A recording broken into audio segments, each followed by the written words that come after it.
Est-ce que c'est cette trend TikTok qui va sauver les morpions? Oui, parce qu'à force de s'épiler le maillot, ils sont en voie de disparition depuis 2013. Du coup, on se demande si le full bush in a bikini, cette énième trend qui nous dit d'arrêter de s'épiler la va réussir à réconcilier les femmes avec leur pilosité pubienne. Bref, bougez pas, car c'est pile poil l'heure de l'update.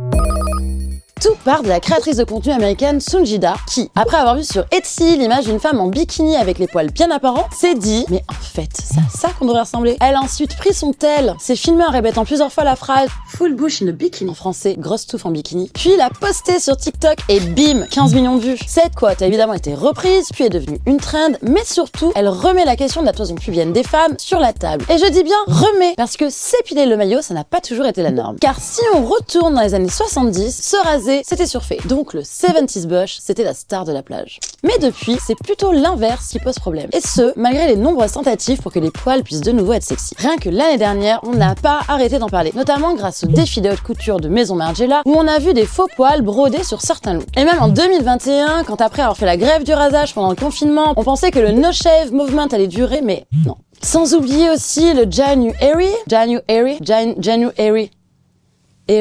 J'ai pas d'accent. Okay. Bon, c'est bon, puis je dis à la française. Avec un riz, c'est pas mal. Voilà. Ouais. Sans oublier le lancement du January en 2019 qui visait à nexter son esthéticienne pendant tout le mois de janvier. Bref, ça fait un sacré bail qu'on nous dit de brûler nos rasoirs, mais sans succès. Du coup, on se demande forcément pourquoi est-ce que les poils pubiens ont autant de mal à se faire une place dans nos vies. Et pour mieux comprendre cette relation toxique avec nos maillots touffus, j'ai rencontré Amélie Zimmerman, aka Fashion Quiche, qui est créatrice de contenu et qui a récemment parlé de pilosité sur sa chaîne YouTube. Et voici ce qu'elle dit.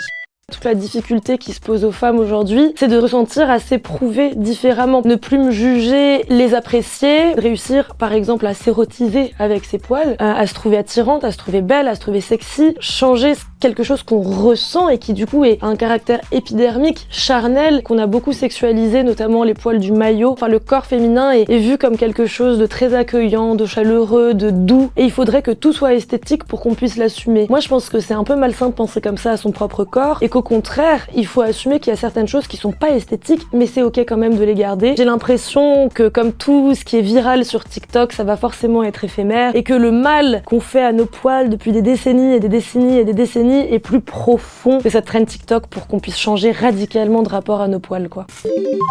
Colmini.